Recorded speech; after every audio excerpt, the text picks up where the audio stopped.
مومنو، جب جمعے کے دن نماز کے لیے اذان دی جائے تو اللہ کے ذکر کی طرف لپکو اور خرید و فروخت ترک کر دو، اگر سمجھو تو یہ تمہارے حق میں بہتر ہے۔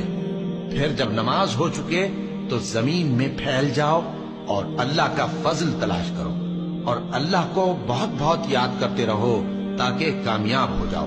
کیا تم لوگ یہ خیال کرتے ہو کہ بے آزمائش چھوڑ دیے جاؤ گے؟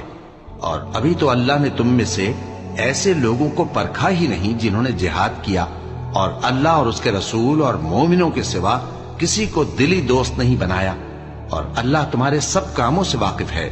مشرکوں کا کام نہیں کہ اللہ کی مسجدوں کو آباد کریں جبکہ وہ اپنے آپ پر کفر کی گواہی دے رہی ہوں۔ ان لوگوں کے سب اعمال بیکار ہیں اور وہ ہمیشہ دوزخ میں رہیں گے۔ اللہ کی مسجدوں کو تو وہ لوگ آباد کرتے ہیں جو اللہ پر اور روز قیامت پر ایمان لاتے اور نماز پڑھتے اور